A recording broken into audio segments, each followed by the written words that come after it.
Yooyaa nageenyi badhaadhaa akkam jirtan kuni walabummaa News Network akkuma beekamu walabummaa News Network karaa sooshaal miidiyaa qabsoo uummata Oromoo utubuu fi ijaaruurratti kan beekame yoo ta'u akkasumatti guyyaa lamaan darbe hooggantoonni olaanoo waraana bilisummaa Oromoo ibsa kennanii turan. Ibsa kutaa tokkoffaa akkuma kanaan dura isinii qindeessinee isinii dabarsinetti kutaa lammaffaasaatiis akka itti aanutti isinii dhiyeessina. Maarree share gochuudhaan subscribe gochuudhaan nu jajjabeessuu hin dagatinaa.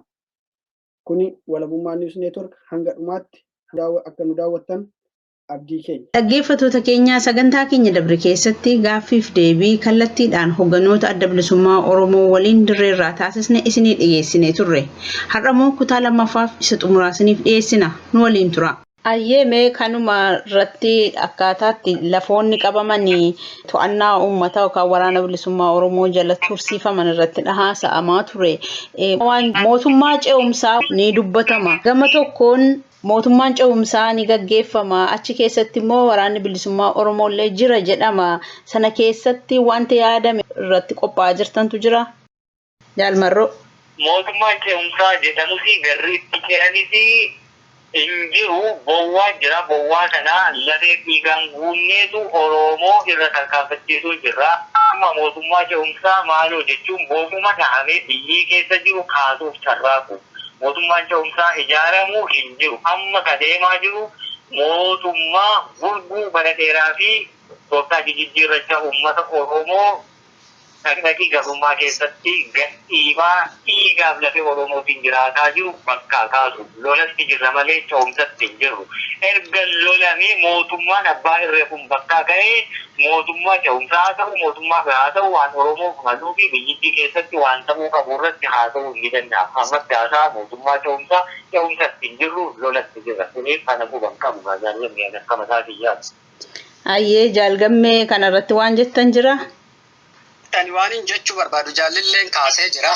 Jalqaba nuti Oromoon biyya keenya dhuunfachuu qabnaa jenna. Amantaan keenyas kana hangi kun hin ta'initti halagaa abdannee mootummaa ce'umsaa jechuun diqonatiin fakkaatu. Kanaaf Oromoon wanni irratti fuuldeeffachuu qabdu amma Oromiyaa guutuu harka keenyatti deeffachuu qofaadha. Isa kanarratti waan jiru yeroo isaatis maallaqa isaatis invest godhuu qaba. Achiin booda wanni kun cuftuyyuu ta'uu danda'a. Kanaafuu nuti Oromoodhaan namoota dhibiitiinis kan jennuuf waamichallee waamicha dhiyeessinuufi jalqaba Oromiyaa haa dhuunfannu. Gahee barabaraan bakka san geenne dhabuun bakka san geenne yookaan yeroo dargiin kufe yeroo Haile Sillaaseen kufe akkaataan itti Oromoo carraan jala dabre yeroo Mangistuun kufe akka inni itti ta'e yeroo jijjiiramaa jedhames akka isiin itti taate kan cufaayyuu Oromoonis argaa jira. Dhugaatti yoo namni sirnaan ilaale kanaaf furmaati isaa inni xumura nuti humna kennaan isa gabroonfataa kana cabsine biyya keenya dhuunfachuudha. Achiin booda waan cufaayyuu haasa'uu dandeenya. Yoo ati of dandeette waan dhibiidhaa haasa'uu dandeenya.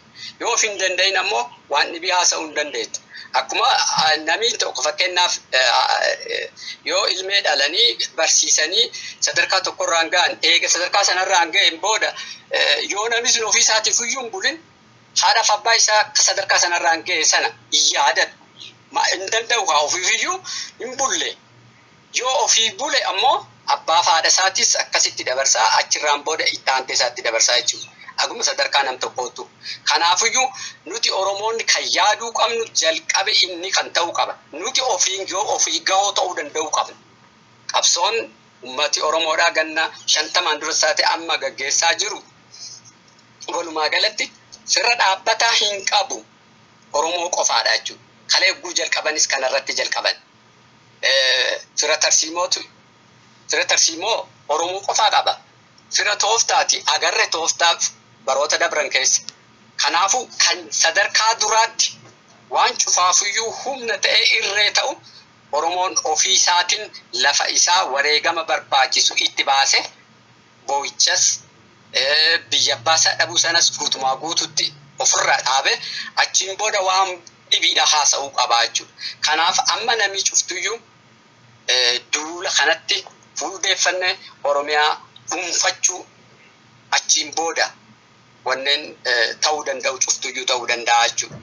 Yoo akkas ta'e callaadha waan bara dabreerraa dhabnee fi waan bara dabreef gaabbii nuti ta'esan cufa borus akka gaabbii nuti hin taane borus ammoo deebi'ee Oromoo irratti ka durii caalaa hamaan akka ittiin dhufne nu goosisuu danda'a jechuudha. Kanaaf tokkicha kanarratti yoo walii galame bakka sanaan gahame eega dhuunfatteen boodatti haytaanu Oromoon mari'atee godhuu qabaa. Oromoo qofaaf miti saba dhoota dhibiitiyyuu bifa sanatti qooda ofii argate sana saboota cunqurfamoo dhibiitiinis akka ga'utti achirra taa'ee herreeguu qabaa jechuudha. Kanaaf amma isa kanatu dursaa iskun ta'uu qabaa jedha. Hayyee guddoo galatoomaa. Egaa yeroo hedduu namoonni waan gaarii qofa dhaga'uu barbaadu garuu rakkoo fi burjaajii jiru immoo ifatti baasanii yoo namaaf hubannoo hin kennine burjaajii sana keessa akka namni jiraatu dogoggora sana keessa akka namni jiraatu nama godha. Kanaafidha waan ifattis ta'e dhoksaatti haasa'amu ifatti gadi baasnee akkuma waan gaarii hojjettaniin itti faarfamtanitti waan uummanni kokkomatu immoo kaasnee isin gaafachuutti ceena. Kora kanarratti ajajaan olaanaa Abaawoo Waboo Jaalmarroo Dirribaa akka filaman akkasumas Jaal Gammachuu Abbooyyee itti aanaa ta'anii akka filaman garuu maqaan Jaal Goollicha Dheengee hin kaane. Kuni maaliif namoota muufachiise qabaa jedhamee gumgumama. Kanallee otoo nu qulqulleessitani. Egaa dhimma Jaal Goollichi ganna sadeen dabran kanaa haala fayyaa isaatirraa kan ka'e yeroo hedduu dhibamaa ture. Booda bara 2020 baatii jaaffaa keessaa akka komii qabu himate. Komii kana immoo waraanni walitti dhufee irratti himatee an fayyaadha ka jedhu dubbatee booda annis nuti fayyaa nuti fakkaanii egaa fayyaa taate kanaan booda nu hoogganii jedhanii boodarra sanarratti egaa tola jedheen booda gaaffii tokko dhiyeessuun jalqabame waa'ee dhimma hoogganoota tokkorratti asitti badiin garama hoogganaatiin dalagame waraana keessatti ture. Egaa inni sun ragaa qabatamaa waliin waan waraana diiguu ta'uu isaa innis kan keessa jiru mirkaneeffame.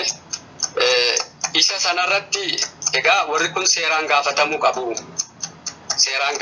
qabu ka jedhu inni ammoo lakkii karaa jaarrummaatiin jaarrolee biyyaatiin ka jedhutti fudhatee boodas egaa jaarrolee uummata naannoo abbootii qabsoodhaa ta'anis itti yaamamee qorris taa'amee haala jirus akkuma waraana waliinaa sanatti uummatis deebii waraanatti galii jedhanii wanti amma gara bakka waraanaatitti kaasee kan hoogganotaa sun achitti siin kaafame.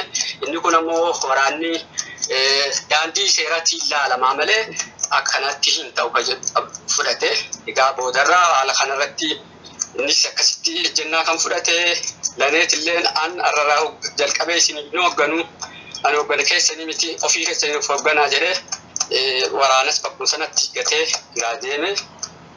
Gara ollaatitti deemee waraannallee waardiyyaallee itti godhame yeroo dheeraadhaaf yeroo marroo 7 ol ka ta'u waraannis itti taa'ee kadhateen egaa ejjennaa isaa kanatti ittuma fufee boodarra gaa waraana walii galaatitti haala keessa dabrame akkitti ta'ame akkitti ture itti agarsiifame waraanni cufti yaajjiru cufaayyuu argee.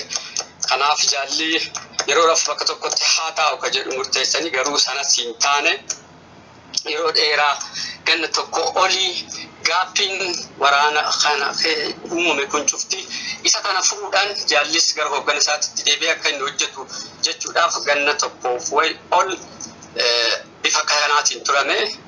Boodarra egaa haalli qabsoodhaa jijjiiramee qabsoon wareegama ulfaataa itti ba'ame kunis yoo akkanatti itti fufame bilaash ta'uu ka deemu qabsoos baadhabuu ka deemtu kanaaf qaalee jiru kana cufachuudhaaf korri kun yaamame.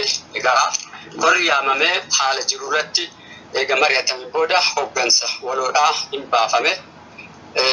Kanarratti waa'ee isaatis jaallas ammas jibbaannu qabsoo kana keessatti abbaa keenyaa waliin turre kanaafuyyuu haala rakkoo kana fudhannee jaal Goollichi dhumaatti deebi'ee bakkii godhamee fi akkasitti hojii isaa akka itti fufu kan jedhus murtaa'e waan dhimma hoogganoota jedhuu fi dhibiit irrattis ammoo walumaa galatti amma ejjennaa tokkorratti Oromoon walii galuudhaan bilisummaa Oromiyaadhaa goonfachuu haala amma jalqabne injifannoolee argame kana bifa sana gara bilisummaatitti gahuudhaaf haalli Oromoodhaa walumaa galatti paartii dhibii keessa isaa jiraatu miseensotni ABO bakka bakkatti faca'anis haa ta'ani Oromoo walumaa galatti yaada bilisummaa afaan qawweetiin biyya keenya dhuunfachuu ka jedhu sana irratti fuuldeeffatame achiin booda korri bal'aan ABO taasifame hoogganni dhaabaa akka filamu namootiin bifa adda addaatiin keessaa ba'an ka duraan ba'an ABO tokkicha godhu achiin boodatti korri saabaa teessisuu kana gaafatamu kaan ammoo paartiileen dhibiitis waan ammatti bilisummaa Oromoo kan dhugoomsu irratti hojjetanii yeroo Oromiyaa bilisoomsineen boodatti isaan qaama sagantaa siyaasaa isaanii san uummatatti haa dhiyeessan. Kanaafuu ammatti kan dursu isa kana yeroon kunis yeroo akkasiiti. Kanaaf kora sabaatiin haa eegamu, kora sabaatitti dhimmattiin dhufu kan jedhu murteeffame. Jaal Goollichi ammoo akka itti deebi'ee nutti deebi'ee hooggansa isaatis ta'u akka inni kennu waan qooda isaa akka kennu ammas akkuma duraan isa ofitti deebisuudhaaf tattaafachaa ture sanatti akka tattaafatamu jedhame. Egaa Jaal Goollichi waraana irraa bahee uummatummaa keessa jiraatan amma waardiyyaatti sitti godhanii fi akkasumas aadaa ture akka inni deebi'us jaarsaan namni kamiiniyyuu tattaafatamaa ture. Dhiyeenya kana immoo ijoollee biraa deemee magaalaa dhaqee achiin booda hin dhabanii boodarra Naayiroobiin jira jedhee ijoolleetti bilbilee itti himee jechuudha. Egaa haalli Jaal Goollichaa guddaa wanti keessa dabarre bal'aadha. Wanti ta'ame cuftuyyuu dookumentii ta'ee kataa'uudha. Gabaabaatti akkan jira jechuudha. Kanaaf carraa kanaan Jaal Goollichis waraana isaatti deebi'ee qooda isaa akka kennu rakkooleen jiran ammoo jalqaba bilisummaa Oromootu dursa. Isa kana murree achiin boodatti kora sabaa bal'aa Oromoo miseensota ABO cufaa hammatu ta'ame rakkin kanatti gara itti aanutti hooggansa akkasiisuun filamee achitti aanu sanaan booda kan dhufuudhaaf hoogganni akkasiisuun hojii isaa akka raawwatu. Kanaaf bifa akkanaatittiin kora sanarrattis murtaa'e Jaal Goollichis akkasitti murtaa'e ammas akkuma duratti jedhe Jaal Goollichi hojii isaatti deebi'ee miseensa waraana isaa hoogganaa turetti deebi'ee qooda isaa kennuudhaan furmaata xumuraa isa kan taateef isa kana qooda isaa akka kennu jedha jechuudha gabaabaatti. Ilaa dhiifamaa Jaal Gammee hoogganoota yeroo jettanii hoogganoonni kun dirree jiru sila yeroo jalqaba irratti gidduutti isin dhaabu jedheetanii hoogganoota waraana kana diiguu keessatti waan jedhutu tuqamee jira. Hoogganoonni kun hoogganoota dirree jiranidha moo eenyudha warreen kana raawwatan? Egaa warreen kan raawwatan ammatti kaleessa yeroo biyyatti galanii boodarra dhaabbii waraana bilisummaa Oromoodhaaf fudhanne jedhanii dirreetti deebi'anii egaa dirreetti deebi'anii boodas egaa gara biyya alaa kanatti yaa'anii achirraa harka lafa jalaatiin yakkoota adda addaa dalagaa turan waraana kan gargar baasuu keessatti ragaa qabatamaadhaan kan waliin jiru kan inni illee mirkaneesse namoonni oota san keessatti raawwatan aga nama 2 oliiti. Kun ammoo ragaadhaan kan jiru. Egaa waan kanarratti jechuudha warra duraan dirreedhaa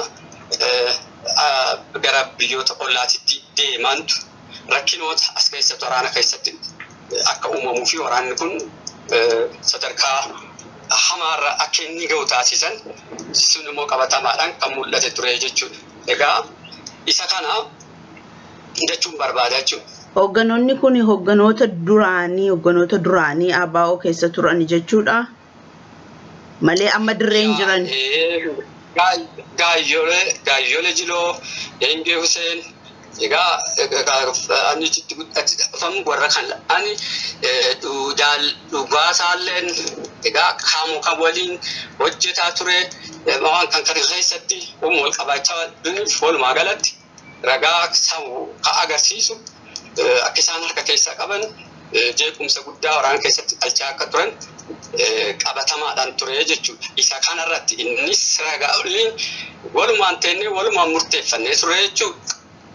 Akka ta'e akka waan kana keessatti qoodi isaanii keessa akka jiru wanti daddalagame hedduudha. Egaa akkan ture jechuudha. Dhaggeeffattoota raadiyoo Arraata Biyyoolessa Oromiyaa gaaffiif deebiin ajajoota adda bilisummaa Oromoo waliin kallattiidhaan dirreerraa taasisaa jirru ammallee akkuma itti fufeetti jira. Nu waliin tura. Hayyee amma naannoo zoonii kibbaatti haalli waraana keessa jiru tasgabbiidha. Oromoo waan irraa yaaddeessu qaba moo haala maaliirra jirtu? Egaa dhugaatti namni seenaarraa barataa yoo jedhame waraan bilisummaa Oromoodhaa har'a dirreerra jiru kun kaleessa waan turerraa barate gochaaleen godhama cufaayyuu irra aanee tokkummaa isaa jabeeffate jaala isaatillee akka inni dirreetti dhibuuf qooda guddaa taphate jechuudha. Kanaafuu yeruma sanattiyyuu haalli dafee irra gahame sanaan boodatti waraanni tokkummaa isaa jabeessetti ganna tokko oliif hanga har'aatitti dhufee injifannoolee kan cufaayyuu galmeessutti dabree jechuudha. Kanaaf rakkinni akkasii hin jiru. Haalleen durii kanaan dura moonaa qabsoo keessatti tatta'aa turan arras deebi'u yeroo isaan tattaafatan keessatti akkuma waraanni bilisummaa Oromoodhaa isa sanirraa baratee tokkummaa isaa jabeessee irra aanee asiin ga'e kana ummati keenyas ummati keessattuu ummati biyya hambaa keessa jiran tokkummaa dhaaba isaaniitiif tokkummaa waraana bilisummaa Oromoodhaa tiksuu qabu. Kan hoon jedhu egaa maallaqi isaan tumsa waraana bilisummaa Oromootiif jedhame walitti qabamu kallattiidhaan waraana bilisummaa Oromoo bira gahuu qabaachuu isaa mirkaneessu qabaa jechuudha. Kan maafiin jedha warreen tokko maallaqa gareen isaa ta'uu bakka adda addaatti walitti qabuudhaan maallaqa sana tumsa waraana bilisummaa Oromootiif osoo hin taane faallaa waraana bilisummaa Oromoo wal dhaabsisuudhaaf taasifamaa akka ture argaa turresi. Egaa inni kun dhugaatti Oromoon irraa barachuu qaba. Kan kaleessatirraa yoo tokkummaa isaatiin jabaatee bifa sanaatittiin jaldeemee bakka jedhame sanaa fi akka itti jedhame sanarratti ooluu isaa mirkaneeffate rakkooleen dhufuudhaa deeman yookaan malan hanqachuu danda'u jechuudha. Egaa kanaaf maallaqi maqaa waraana bilisummaa Oromootiin guuramu nuti gara fuulduraatti maallaqa waraana bilisummaa Oromootiin guuramu warra murtaa'etti qofaatti fi kan ooditiitti godhamu kan daayireekti bakka sanatti dhaqqabuu isaatiif mirkaneeffatamu ta'uu qaba jenneetti yaanna. Kana keessatti egaa warreen waan guuran hagam guurre jedhanii akkuma isaan guuran sanattis waraana bilisummaa Oromootii qoodaa turres hin jiru. Warreen ammoo guuranis hin beekne yeroo barbaadan waraanatti ajajoota zoonii fa'aa quunnamanii maallaqa kennanis hin jiraa jechuudha. Kanaafuu inni kun ammoo rakkoo qabaa jechuudha. Kanaaf uummati keenya kana hubatee maallaqi isaa dirqii waraana bilisummaa Oromoo tumsuudhaaf ooluu qaba malee faallaa waraana bilisummaa Oromootirra ooluun akkasumas ammoo waan biraatirra qisaasamee waan biraatirra ooluu hin qabu. kana jalbu'ee hordofus qaba. Ilaalchaa fi yaada tokkummaa Oromoodhaas akkasumas ammoo haala yeroo ammaa kana qabsoo bilisummaa Oromoodhaa irra jirtu kana kan gufachiisu kamiyyuu dur dhaabbachuu qaba. Karaa qajeelatti deebisuu qaba. Jennet amnaa jechuudha. Kanaaf akkuma duratti jedhe namni waan dabrerraa baratuu qaba. Kanaafuu akkuma waraanni bilisummaa Oromoodhaa tokkummaa isaa eegee waan kaleetirraa baratee eeggate sana Oromootiin biyya hambaa jirtanis kana eeggachuu qabdu. Yoo karaa qajeelatti hin deeme Oromoo bilisoomsuu ta'a. Humna waraana bilisummaa Oromoo taasisa.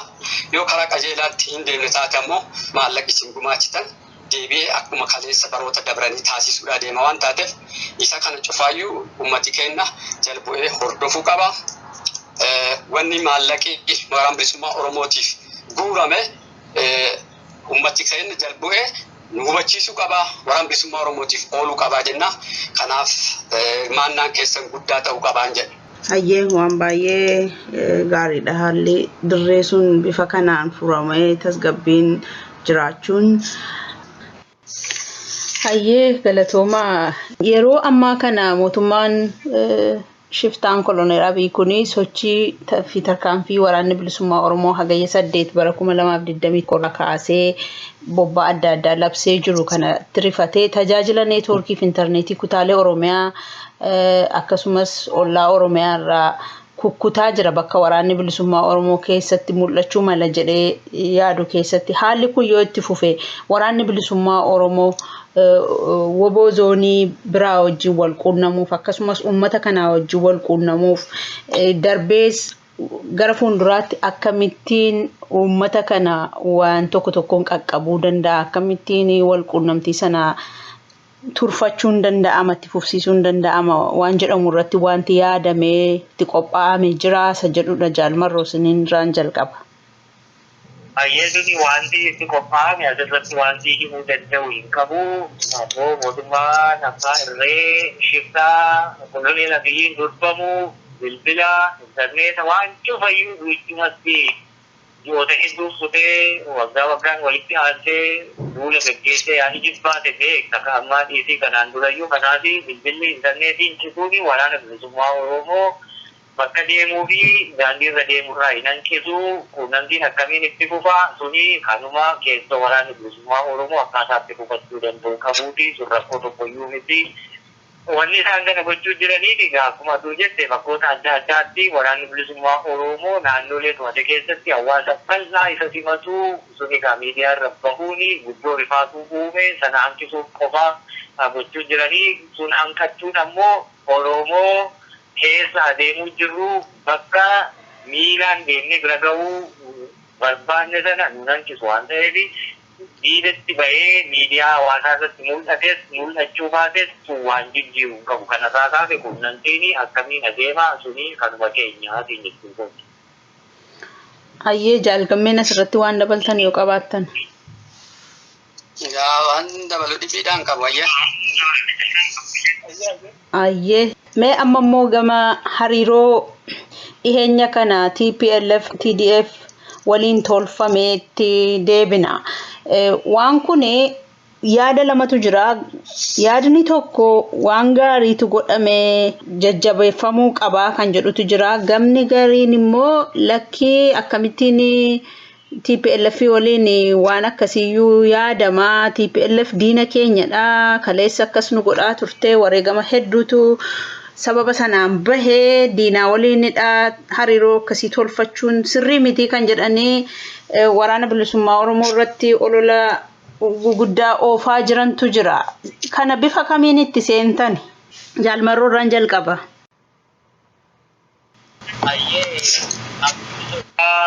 Hirriba malee hin bulanii dhugaa TPLF rakkoo har'a jiruufis sababa ta'urraa kaasee kaleessa rakkoo gurguddaa uummata Oromoo irratti gahaa tureefis sababumaa soyyoomuun haalamu amma murtiin kan inni jiru qarriffaa qalatee bulbuun nyaachuu jiru. Uummata Oromoo yeroo barbaadetti sobee abiddatti naqu yeroo kaan ammoo fuudhee mana hidhaan naqu. Bulguu isa ammaa hoogganoota abiddaa warra dhugumaan qawween nun barbaachistu karaa nagaa warra kana waliin hojjechuun ni danda'ama jedhee amanee fayyaalummaa warra kanatti galee qabsoo bilisummaa Oromoo tarkaanfachiisuu dandeenya waliin jedhe galee mana hidhaan naqee akkasumas uummata Oromoo yeroo irraa yerootti takkaa qabsoo bilisummaa Oromoo miti Oromoo jiraattee gabrummaa jala kuftee seenaa makamuu keessatti maatii qabsaahan qabsoomti bilisummaa Oromoo ofii hidhame akka kanaa takka arginee hin beekne kana waliin hojjechuu fi yookaan ammoo TPLF kaleessaa ijoolleen Oromoo dhagaan ariitee injifatte. Injifanneerra TPLFin kaleessa tun dhoksaa tokkoyyuu qabu injifanneetu bakka silaa nuu malu qabachuu dandeenyeetu TPLF isa gooftaa ganama kalee geessine OPDO isa ergamaa gara bakka TPLF kaleessa nu cunqursutti ol baasne kanuma garaagarummaan jiru isaan gidduu. Warri injifanne ammoo har'aa hiree nu fakkaatudha qabaate deebi'ee. Warri isaan kaleessa harkaan tolfatanii akka bittilanii tolfatan OPDO'n gariinsa silaa kaleessa iyyuu booji'amaa ture booji'amee ganuu barate sana muuxannoo sanaan deebi'ee isaan irratti harka ol kaase sanaan sabni isaanii miidhamaa jira. Warra injifannee sabni isaanis walumaa gala miidhaatti seenanii mootummaa ta'e immoo kan kaleessaa ergamaa ture kun har'aa mootummaatti ol bahee dhiiga ilmaan Oromoo dhangalaasaa jiru. Seenama biyyittii Impaayera Itoophiyaa keessatti mootummoonni dhufaatarraa Oromoo gabroomsanii taasisanii hin beekne Oromoon madaa'ee ambuulaansii irraa buufamee ajjeefamu. Seenaa sadarkaa kanarra geenye bara ilmaan Oromootu qabsoo kana fudhatee mootummaa Oromoo ta'ee jira jedhamee sobamu kana keessatti Oromoon akka taate kana yookaan warra kana waliin dhaabbachuu yookaan immoo warra kanatti harka kaase waliin tokkummaan tolfachuu gidduu isa gadhee fi isa gammalee gadhee irraa tokko filachuutu nurra ture itti yaadneerra Oromoo hedduu mariisisneerra buusneerra baasneerra ilaalleerra. Madaa sanaa ana caalaa fi caalaa namni qabu hin jiru. Keessa turree wareegama guddootti kaffallee maatii hedduutu keessatti badeera. Yeroo sana bara Tigireen aangoo qabu maatii namoota baay'ee lakkoofsaan xiqqoo ta'eetu bakka irraatti gaaga'amaa ture. Hedduun Oromoo achuma keessa machaa'ee ergamaatuma ture. Waliin dhoksinuu jechuudha. Dhugaa dubbachuu keessisa. Qabsoon bilisummaa Oromoo bara hedduu maatii namoota xixiqqoo dabartee nyaachaa turte. Iddoo itti dhuftetti immoo maatii hedduudha balleessite. Haala akkasii keessatti qabsoo ture kana amma bakka amma jiru biyyi isaa ta'uu, sabni isaa ta'uu, dhaabni isaa ta'uu, tarsiimootiin kadiina namaa ta'ee hafuun jiru, tarsiimootiin kan fira ta'ee namaa hafuun jiru. Siyaasni taphaa, taphni suni ammoo haala yeroo fi haala diina kee fi ollaa kee saba kee hordofeetu deema. Kana hundumaa seecha'uu nama gaafata. Kanaafuu TPLF waliin haasa'aan taasifame jaallannes jibbines warri kun sabni isaa guutummaa guutuutti hanga dhalatees biree ta'ee lafarra jiru elaameen hoo jedhee ka'ee wal dhagahee qabsoo gaggeeffachuutti jira.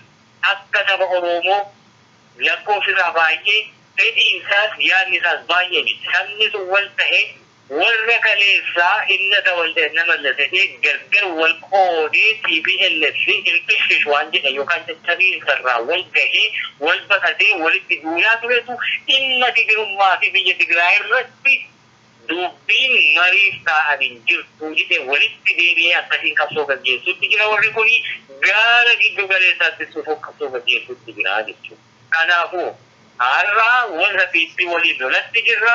Warri kun immoo bulguu uummata Oromoo akkaataa ibsuun hin danda'amneen akka kiitti gadi dhiibaa jiran. Warra sanatu dhufee warra sana achi bakkaa kaasa yoo ta'e immoo boorti giree loluuf deemnaa jechuudha. Ilmaan Oromoo yeroo hundumaa takkaa Amaara himatti, akka Tigiree himatti akka Walaayittaa himatti yoo silaa biraanuu aangoo qabatan immoo Guraagii himatti nama himachaa namni obboo himachuutu nurra jira. Malatti fixataniif immoo dhaloonni kun dandeettii isaas ga'uun isaatti qaba.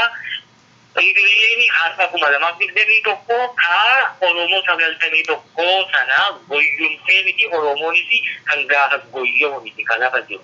Akkamiin deemna eessaan deemna walitti dhufeenya akkamitti tolfanne Oromiyaa keessatti keessumaa wanni nuti waliin marii goone murtiitti seenne maali lafaa qabnaa jechuudha. Alli fabeetuma itti seenamee tumsa tolfannee hin jenne tumsi nuti waliin tolfannee fi diina waloo ummata keenya haadha Oromoo faana Tigiree waliin walqixa booddisaa jirudha. Bakka kaasuu fi walii galtee tolfanne kana uummanni Oromoo kan inni beekuu qabu. Oromoon Tigiree kaleessa injifatee har'a immoo deebi'ee hiriira fakkaatu qabaate waliin dhaabbatee warra amma itti dhufaatee sinaayiparaarii buqqee mataa daa'ima Oromoo buusuu jiru irratti duuluu cubbuu qabu hin qabu. Siyaasnis haaloo qabaattee achumaan haftee jirtu. Siyaasnis immoo jaalala qabaattee achumaan haftee hin jirtu jechuudha. Oromoo bira ga'ee siyaasni adda ta'u jiru addunyaa irratti akkanuma. Kanaafiyyuu Oromoon har'aa mootummaa hoton tore yeroo barbaade qeerroo koo qarree koo jedhu. Yeroo barbaade ammoo girrisaa yookaan mangaa warraa botti Finfinnee keessatti afaan Oromoo dubbachuu hin maltuu fi warra faandootiin Finfinnee balleessee nuun jedha. Gaafa barbaade immoo farda keessatti garmaamsisa. Oromoon agarootti akkasiin goyyumaa abdiibboo goyyumaa hafuun irra jiraatu. Dhaloota akkasiin goyyuun hin qabnu amma. Dhaloota isa baasuu fi waan isa nyaatu boos banatii fi dhala godhee socho'udha harkaa qabna. Dhaloota injifachuu danda'u, dhaloota ergamu miti. Kaleessa Tigireen ofiidiyoodha tolfatee siniin socho'e biyya seene. Addi bilisummaa Oromoo gaafasii isaan waliin lola kan keessa seene akkaataa kanaani. Har'aa ofiidummaa isaaniitiin tolfannee miti kadeemaa jiru. Dhaaba of dandeenye diina waloorratti dhimma waraanaa irratti wal gargaaru akkaataatti wal gargaaru immoo lafa kaawwanneef waliin adeemuu jira. Kanaaf Oromoon tokko keessaa tokko filachuutu irra jiraata. Yoo kanan taane immoo lachuu waliin lola seenee baduutu jiraata. Tokko filachuuf dirqama Oromooti. Kanaafuu DPLS waliin tumsi tolfatame tumsa diina waliin qabnu irratti hojjetamu. Kanarraa kaasee biyya qabu biyya qabu. Uummanni Oromoo akkasittiin burjaajii kana keessaa qulqullaa'ee bahee hubachuu irra jiraata. Ilmaan Oromoo waraana gara PP kanaatti dabalamee Tigiree lollaatti harcamuutti jiru kuni kaleessallee Shaabiyaa lollaatti harcaatuma ture. Shaabiyaan biyya kaleessa Oromooni lafee itti hunkuteesse harkaa qabdii Oromoon galatanii qabu jiru. Akkasuma lafee cabsuu jira, itti bulleessuu jira, bor galata inni irraa argatu jiru. Mana ofiitii yoo cufatan irra wayyaa Oromoon gara mana isaatti gochuutti deebi'uutti jira. Waraana bilisummaa Oromootti dabalamee diina kana bakkaa kaasuutti jira. Tigiree lolutti wareegamni inni kaffalu hin jirtu. Kanaaf akkasitti yoo hubatamee irra gaarii natti fakkaata. Kanuma qabaanii dhimma kana irratti wanni keessaa walii gallee ni jirti jechuudha. Qabsoo bilisummaa Oromoo akka ishee sharafuu hin dandeenyetti. Oromoon kanarratti amantaa qabaachuutu irra jiraata waraana bilisummaa Oromoo irraa. Maaliif jennaan waraanni bilisummaa Oromoo qabsoo bilisummaa Oromoo haga turii keessaallee ni sharafa osoo ta'e 2018 yennaa namni kamuu machaa'ee gale sana keessa yoo galle namni nu gaafatu hin turre. Qabsoo bilisummaa Oromoo hin sharafnu jenneetu dhiiga lafee lubbuu itti kennuu filan. Ammas sana hin sharafnu bakka sharafamuu danda'u irratti immoo jiru qabsoo bilisummaa Oromoo. Galmaan gahuuf hojjechuu jira. Waraana bilisummaa Oromoo irraa amantaa qabaachuu qaba. Oromoon dhimma kanarratti investi gochaa jiru. Qabeenya isaa, beekumsa isaa, yeroo isaa waan qabu hundumaa dabalatee lubbuu isaallee jechuu kanaaf amantaa irraa qabaachuu qabaa jechuudha. Wanti keessaan hojjetamtu dhimma Oromoo haga turii keessaallee osoo sharafi adeemuutti jirti jechuudha. Hayyee ulfaadhaa jaalmarrumee jaalgamme asirratti sodaa namni qabu waan itti dabaltantu yoo jiraate dheeni garuu sodaa namni qabu CPLF Finfinnee galtee akka kana duraa hin ba'u yoo jette maaltu ta'a. Kanaaf TPLFin ammumarraadha loluudha qabna. Oromoon ammumarraa TPLF itti garagaluu qaba waan jedhamutu jira. Kanaaf gaaffii kana kaase waan irratti dabaltan qabdu sinis. jaalmarroon waan guddaa haasa'ee jechuudha. Kanaaf wanta kaleessa taane yookaan wareegam waan yakki kaleessa dalagame har'a irraan Oromoo irratti fakkaatan dalagamu waan irra dhaabbate hin jiru. Har'a darana keessa caalutu har'a Oromoo irratti raawwatamaa jiru kana dhaabsisuutu dursaa jechuudha. Kanaafuu duraattillee tuttuqeen ture jechuudha. Oromoo qofaadha. Firri qabsoo tanaa dhaabbata. Abbaan qabsoo tanaa Oromoo qofaadha.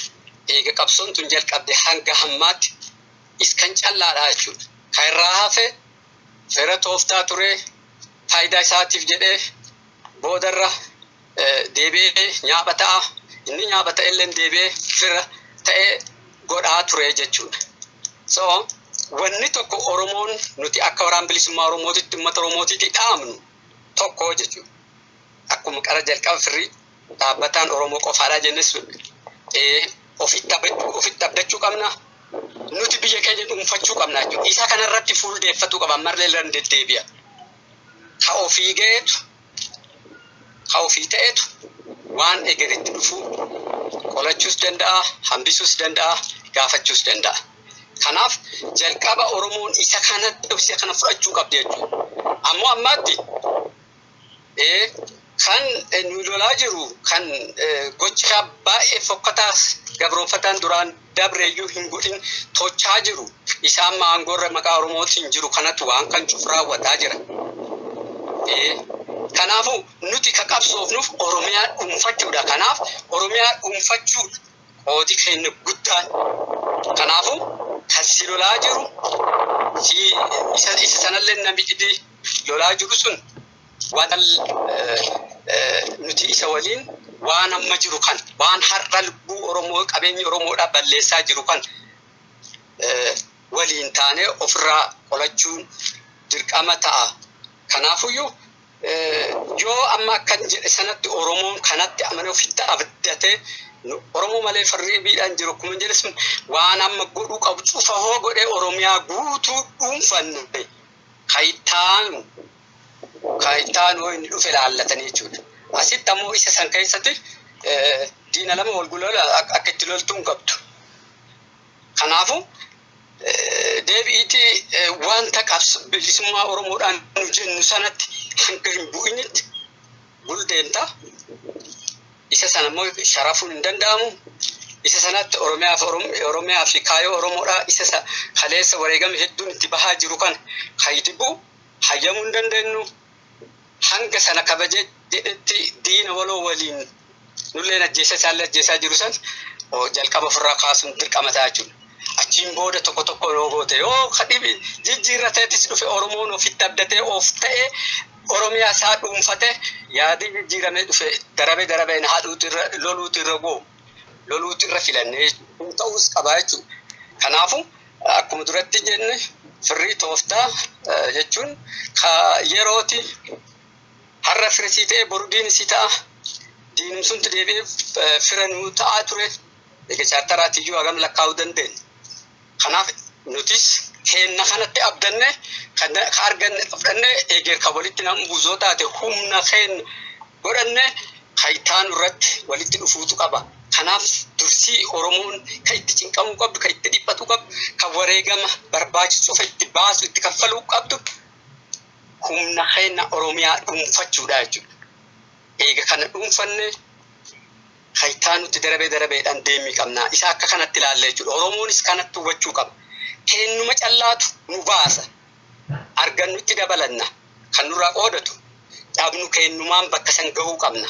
Har'a sadarkaa kanatti hin kan dhufne namni nu tumse faranjiis ta'ee gurraacha kan nu tumse tokkollee hin jiru. Uummatuma Oromootiitu sadarkaa kanarraa waraan kana ga'e. Hiyyeessumaatu waan qaburraa odee sadarkaa kanatti inni dhufee asiin nu ga'e jechuudha. Kanaaf ammas jalqaba kenna kanarratti Oromoon qooda isaa guututti bahuu qaba. Wareegama barbaachisu ammaa tana kaffallee eegeree hanqisuu qabna. Kanaafuu kanatti jabaachuu qaba. Isa kana guddootti cinqamurra wanni dabreen nuun kaasu har'a du'aa jiru kana hanqisuudhaaf hambisuudhaaf yookaan isa kana kaasuudhaaf murteessaadha jechuudha. Kanaafuu isa kanarratti Oromoon yaaduu qaba. Kanaaf yeroo hundaayyuu abshaal ta'u abshaalummaan ammoo of danda'uudha. Of danda'uu keessatti Oromoon akkuma inni duratti jedhaa ture sun irra deddeebi'aa dubbadheessintu waan kachufaa nurraa hanqisuu danda'a jechuudha. Agas jechuun barbaada. Tolee, egaa waan har'aaf jennee xumurannee jirra gama keenyaan, gama keessaniin wanta jechuu qabnaa itti dabalamuu qaba jettan yoo jiraate itti fufuu dandeessu. Jaalgameerraan eegala. Egaa haala amma haasa'aa turre kana keessattiyyuu yeroo ammaa kana duula Oromiyaa guutuu keessatti waraanni bilisummaa Oromoo gaggeessaa jiru kana milkeessuudhaaf Oromoonni biyya hambaa keessa jiranii fi biyya adda addaa keessa jiran dirqama Oromoon waraanni bilisummaa Oromoo fudhatee godhaa jiru kana isaanis dirqama tokko ofitti fuudhuu qabanii jennee murteeffannee jechuudha. Kanaafuu haalli deema kana keessatti kan waliin guddina jiru waliin akkasumas lafa dhuunfachuudhaaf maateriaalii waraanaaf barbaachisu hunda kana uummati keenya bira dhaabbachuu qaba. Kanaafuu duula biyya ofii qabachuu jennee gaggeessaa jiru kanaa fi milkoomina itti argachaa jiru kana keessatti Oromoonni keessattuu biyya hambaa jiran duula kanarratti isaanis qooda bahuudhaaf ofirratti akka murteessuu qaban walaasofne. Egaa Oromootiin biyya hambaa jiran kaleessas qabsoo Oromootiif wiirtuu dugdaa qabsoo Oromoodhaa ta'anii qooda isaanii bahaa as ga'anii jiru. Baroota dabran kanas egaa gareelee adda addaa keessatti gurmaa'uudhaan qoodii kennaa turanii jechuudha.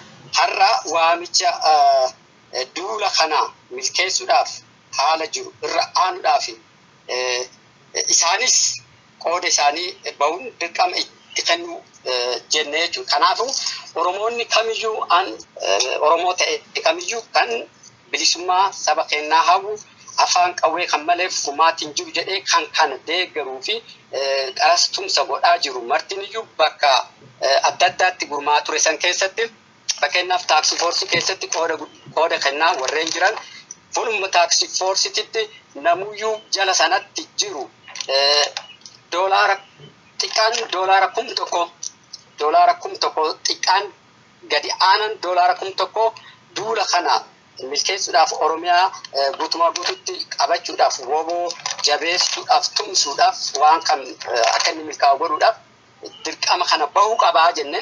Kanaaf namoonni akkasitti jala kan jiran cuftuyyuu maqaa isaanii liist godhanii akka sanatti qaama ajaja oliitiif akka erganii fi isaanis ammoo yeroo gabaabaa keessatti dirqama kana akka bahan beela'uu qabanii xiqqaattu baatii tokkoof akkuma duratti jedhe isaanis beela'uu qabu. Oromiyaa bilisoomsuudhaaf Oromiyaa diinarraa buqqifne saamichaa reebichaa boo'icha bara baraa kana goolaba itti godhuudhaaf kaayichas galmaan ga'uudhaaf isaanis duula kana godhuu qaban jennee akkasumas gareelee tumsa woboo warra Waashingitan DC faa jedhu egereen biyyoota Arabaa adda addaa keessatti immoo WhatsApp guruupiidhaan warreen walitti dhufanii tumsa godhaa jiran jiru. Isaan kunis akkasumatti keessattuu warri biyya Arabaa jiran doolaara 1,000 itti murteessine Oromiyaa duula kana dhugoomsuu keessatti egaa biyyoota Arabaa kana keessatti gareeleen adda addaa akkasitti waraana tumsinaa jedhanii walitti qabanii itti rakkooleen dhalataa jira. Kanaafuu warreen akkuma gurmaan qaamii ajaja olaanaa nama itti godhuu fi akka hin dabarsine ciccitaa ture jaalgamni. Qaama sana akka eeggatan qaama kana akka eeggatan qaamii ajaja olaanaan waan kanarratti nama itti godhaa fi nama itti godhee waan kana qindeessu qabaa bifa akka sanaattiin gardhibiitti odoon dabarsine qaama san akka eegan jenna waamicha keenya guddaa dhiyeessinaa fi karraaf immoo jaalmarroon tokko tokkoon itti nu daruu dandeetta. Ayyee egaa uummanni Oromoo bakka adda addaa jiru keessumaa biyya alaa kan jiru qabeenya qabu irraa doolaara 1,000 qabsoo bilisummaa Oromoo gumaacha haa godhu ka jedhu murteeffannee kanuma dhaamsi qabu kanuma kajaalgammeen jedhes. Isuma kana nam tokkeeni inni gadi aanaan doolaara 1,000 kana murree jechuudha. Kana Oromoon takkaa irra godhee rakkoo kana keessaa wal baasuu qabnaa dirqama kanas qabnaa jechuun kan dabarse. Ayyee kana ifa gochuudhaaf kun karaa kam ta'a? Karaa kamii akka kamittidha isin bira gaasa kanas irra deebitanii utuu bal'istanii ibsitanii? Karaan suni kanuma kanaan dura gochuu jiramu sanarratti dirqama doolaara 1,000 ol kaafne sana kafalachuu jechuudha. Waan addaa ta'e hin qabu. Namni kanaan dura fedhiin waan hanguma sammuunsaa hayyamteeti kennaa ture daandichi isuma ammoo amma dirqamichi 1,000 jennee jechuudha. Akkasiin yoo hubatan egaa. Hayyee ulfaadhaa. Hello? Egaa yeroo garii yeroo adda addaatitti warra tumsa godhan kana keessatti rakkooleen adda addaa mul'ataa jira. Hanga waraan bilisummaa Oromoodhaaf tumsuudhaaf yaadanitti wanni wal faallessaniif hin jiru. Garfuun duraatti ammoo akkamitti rakkooleen sun furama qaamni kun namatti godhee rakkoolee san cufaa fura. Hanga sanatti ammoo yeroo hin qabnu kanaaf haala amma jiru kana ariitiidhaan waamicha kana qabanii waraanni bilisummaa Oromoodhaa waan silaalaaf keeyyate sana galmaan gahutti qooda isaanii akka bahanidha. Kanaaf wal faallessuu wal dur dhaabbachuun akka hin jirretti warreen wal dhagahan walitti hiiqan bakka tokkotti godhanii waan arreenji godhan ammoo kan nuti itti dhaamnu namuyyuu akka duraanii sanatti yaamanii sun taane bakka jiru san jalatti doolaara 1,000 maqaa isaatii fi bakka isaatti galmeessaa inni sun qaama ajaja olaanuu gahu gumaata inni lafa ofii deeffachuudhaaf jedhe qabsoo qooda isaan achi keessatti mul'atu qaba. Kanaaf akka sanatti gahuu isaatiif gahuu dhabuu isaatis jeeq godhama. Maallaqi isa akka hin qisaasamne. So warreen ammoo kanaan dura qooda bakka adda addaatitti fudhachaa hin turre garuu fudhachuudhaaf yaadan bakka isaanitti dhiyaatutti qaama silaa godhamuuf kana waliin kontaakti godhanii yeroo gabaabaa keessatti duula kana isaanis irraa akka hirmaatanii fi seenaa dalaguu qabna. Kanaaf ammoo kennumatu kenna jenne kennumaan hanga deemnaa. Kanaaf ofitti abdii ofitti amantaa waraanni bilisummaa Oromoodhaa qabaatu kana uummati keenya dhugoomsuu fi isaatu haqii jiru sun Oromoon fira dhibiidhaan qabdu haqii jiru kan. Kanaaf waan barbaachisaa ta'e wareegama kana baasuun dirqama Oromooti. Bifa akka kanaatiin yeroo murteessinee laf kenne guyyaa har'aatirraa jalqabee bultii 15 keessatti namuyyuu qooda isaa bahuu qabaa jenne qaamotni dhagayin warreen reediyoo kana dhaggeeffanne akka sheer walii godhanii dhaggeeffatanii wal dhageessisan asumaan dhaammachuu barbaada jechuudha. Baay'ee dhaamsi kiyya ammallee irra deebine dhaamsa Oromummaa dhaloota dhaammanna. Oromoon reeffa ofii torba garagalchanii kaambaa tokko jette. Durba Oromootni sirna PP Abiyyi jala jiran keessattuyyuu waraana mootummaa sanaasetti poolisii addaa milishaa fi kanneen kan fakkaatan ta'an Oromootni achi jalatti ammas gufuu qabsoo Oromootitti ta'utti jiran irra deebinee waamicha kenna keessa xumuraa dhiyeessuuf hin barbaada. Haalli jiru argaa jiru mootummaan kun akka kufaa jiru mul'ataa ifatti ba'ee mul'ataa jira. Garuu ammalleen gufuu qabsoo Oromoo ta'uu jiru. Kanaaf yeroon kun isa yeroo xumuraati. Gufuu qabsoo Oromoottis hin ta'inaa Oromoon biyya isaa dhuunfachuu qaba. Halagaan tokko keessa hin jirre Oromoon mataa Oromumti biyya isaa dhuunfachuu qaba. Yeroon isaatis kana, sa'aatiin isaatis kana. Kanaaf of duuba deebi'aa laalaa. Oromoo walitti makamaa biyya keenyaa dhuunfannu ka dabre wanni ammatti deebi'ee gufuu walitti abuudhaan wareegaman taane baasuun bilaasha wareegama bilaasha isaan wareegama bilaasha baasuun qaban waraanni bilisummaa Oromoo kalees wareegama abbee wareegama isaa bilaashaaniti. Mootummaan isaan kaleessas dogoggorses akka inni jiru argaa jiru. Duuti isaanii kan kanaan boodatis bilaasha odoo arguu bilaasha ta'uu hin qabu. Carraan kadu'arraa hafe carraan waraana dargiidha karaa irratti kadhachuu sun ammas carraa isaanii akka hin taane amma wanni guddaan nuti itti dhaammannu akka Oromoottis wanti dabre amma biyya keenya dhuunfachuu qabna. Biyya keenya dhuunfachuu keessatti gufuu ta'uu hanqatanii waraana bilisummaa Oromootitti yaama kamanii wanni lafatti lubbuu isaanii balleessaniif hin jirtu. Lafatti ammoo qabsoo Oromoo carraa qabsoo Oromoon amma argame kana Oromoon akka ittiin dhimma hin baane yookaan biyya isaa hin dhuunfanne gufuu itti ta'uun boruufis seenaa fokkisaadha.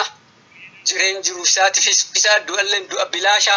Kanaaf irra deebi'anii ilaalanii gufuu ta'uurra qabsoo saba keessaniitti makamaa biyya keenya dhuunfadhaa seenaa fokkisaaf du'a fokkisaa qara dabreerraa baradhaati biyya keenya haa dhuunfannu waloon ka dabree jenna akka dhaamsaatti kun uummata Oromoo warra Oppidoo jala jiranii waraana isaanii ta'anii arras waraana Oromoo gufuu ta'anii uummati Oromoodhaa akka dhaqqabsiisu akka qoonqoo tana yookaan sagalee tana biraan ga'u dhaamsa kiyya dabarfadhaa fayyaa ta'e. Ayyee ulfaadhaa jaalmarrootti fufuu dandeessu dhaamsa qabdan. Dhaamsa gabaabduuman qabaa uummata Oromoo kan keessallee kan alallee jiru beekamuunis haaruunis dubbachuun kiyya cuftinuu waan tokkoo fi miti jireenya dhuunfaa kiyyaas miti Oromoo maaf xiqqaannee lakkoofsaan guddannee osoo qabnuu dhabnee keenya irratti bitamnee keenya irratti dhiitamnee namummaa dhabuu qabnee kanatu nu dubbachiisa nurraan laaliinaa wanni jechuu jiru Oromummaan keenya baduu deemuu jirti. Xiqqaan nu ergate guddaan nu ergate namummaa dhabnetti deebi'uutti dhalli namaa har'aa mirga namummaa argate gonfate sanarra darbee sadarkaa isa addunyaa kanarratti mirgoota silaa safuuyyuu cabsanii dhiirri dhiira fuudhuu dhalaan dhalaa fuudhuu qullaa deemu sumtunuuf mirga jechuutti jira. Nuti immoo nu namaa ofiin jechuutti jirra. Anaan kanaan na dubbachiisa malee jibbanan tokkootu hin qabu. Hundiyyuu Oromoon bakka tokkotti iddoo tokkotti wal taatee waliin nama taatee wal qixxummaa dhalli namaa akka namaatti uumamaan qabu qabaattee kan arguu hawwuuf kana hundaa jedha. Kanaaf wal hubachuu danda'utu nutti jira. Oromoof wanni gochuu danda'u tokko yoo jiraatte lubbuu kiyya kana yoomuu malarfattu lubbuun na keessa jirtu foon kiyya baatee deema malee iddoo barbaachisaa ta'etti Oromoof yeroo barbaadame hin kenna saba Oromooti. Kanaafuu Oromoon akkasii hubachuu qaba. Yoo dubbate yoo aare yoo eekamee xiqqeenyuma keenyatu kana na gochuu jira. Ni xiqqaanne biyya qabna hunda harkaa qabna waan xixiqqoo diinni safaree nuuf kennuuni akkamittiin gowwomna. Kana keessaati bahuuf mala ta'achuutu nurra jira. Kana keessaati bahuu fi fedhii dhuunfaa keessatti ilaallachuutu nurra jiru. Fedhii qabsoo Oromoo dursa kennuu qabna. Oromoon hundi gaafa kana goote an jibba nam tokkorraallee hin qabu. Wanni dhuunfaa waliin nu fide daldalli qonni yookaan wanni biraallee jiru. Qabsoo bilisummaa Oromoo kana hunda na jechisiisa waan ta'eef Oromoon akkasii hubachuu qabdi. Wareegamnee dhiiga keenyaan seenaa qorraa lafee keenyaan Oromiyaa jaarraa. Jiraanni ammoo Finfinneetti wal agarraa. Dhaamsa kiyya Oromoo maraa fi fayyaa ta'e jaalannee nagaatti. Hayyee ulfaadhaa nagaa ta'a. Fayyaa ta'e. Hayyee. Egaan dhaggeeffattoota keenya gaaffiif deebii nuti hogganoota adda bilisummaa Oromoo waliin dirreerraa kallattiin taasisaa turre kanumaan xumuramee jira. Waan nu faana turtaniif galatoomaa. An Jaallannee Biqilaati.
Akabla kan kabu Digan katabame Dungo nuftatani Nuf madditani fa Ofi gubattani Dumtan akka guca Foninni bamtanis Jirtu seenaan maqaan Yoomuu si yaadanna Qabsaa'ota haqaa Dhaloonni yoomuu gaadin teenye Falmarra jirra har'aas kunoo Duutan jennee du'aa sinjille Yeninnannee obsaan muurannoo Isa sillaafis tarraaftanii Idda jirree hundeen buqqifnaa Keebafaa jibiilisummaa Maqaa keessanii ol dhaabbannaa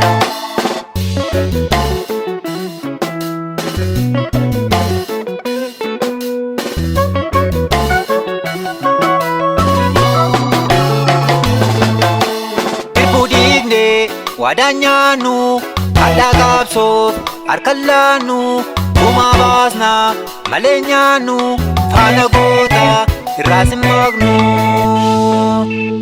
irraa maaqnu Dangaasan sararaan irra maaqnu lafeedhaan ijaarraa irra maaqnu Dunuusa qabduune irra maaqnu godaanna dacheerraa irra maaqnu waadaa samiif dachii irra maaqnu Irbuun erbee miti irra maaqnu falmaa addaan kunnu irra maaqnu Cicciinee dhugaatti irra maaqnu reebicha jabaatu irra maaqnu hidhaasin sarminu irra maaqnu haalli isaa hammaatu irra maaqnu rakkoof gad hin jennu irra maaqnu kan cabee tirfachaa irra maaqnu madoos wallaannachaa irra maaqnu kan kufees kaafachaa irra maaqnu Gudheessa waallachaa irra maaqnu Qabsoon saba keenya irra maaqnu Hanga galma geessu irra maaqnu Hanga wareegamaat irra maaqnu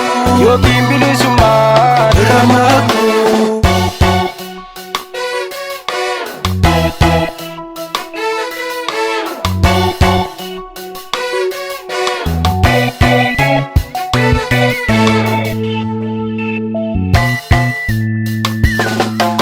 Akaf kan kuftanii jirtu yoomuu jirtu galmee seenaa irraa nutti jalakkiftu kufattanii qabdu seenaan dagaatamne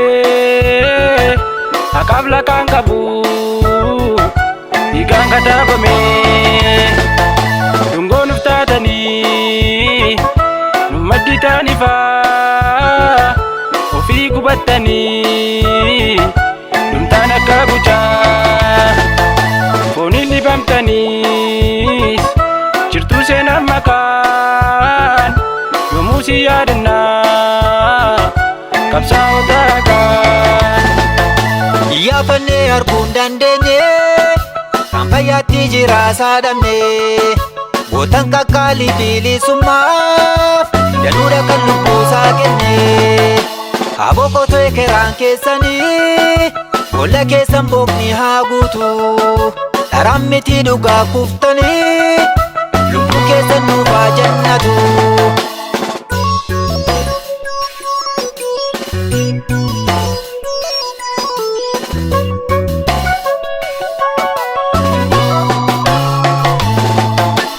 Hin bitaamnu, hin gurguramnu Kayyoo keessaan Ilma seensiinu Murtataani Tu fakkeenya Kan raguumtaan Galmaan keenya Galmaan keenya Daandii isaan eegalan Galmaan keenya Kayyoo sabboontota Galmaan keenya Isa isaan aggaman Galmaan keenya Haqa falmattoota Galmaan keenya Jirra nuti Galmaan keenya Nu dhaloonni qubee Galmaan keenya Galma isaan hankaakan Galmaan keenya Ga'uuf kaasnee qawwee Galmaan keenya Nu qaqqabeen duuduu Galmaan keenya Burqaan qabsaa'ota Galmaan keenya Nurkattiin xuraa'u Galmaan keenya Seenaan falmattoota Galmaan keenya Madda isaan baasanii Galmaan keenya Hin mirgisna guusnu galmaan keenya bilisomnu malee galmaan keenya qabsoo addan kunnu galmaan keenya kan nutti laatanii galmaan keenya irbuu galaa sabaa galmaan keenya rabbitti hirkanne galmaan keenya humna waaqa jabaa galmaan keenya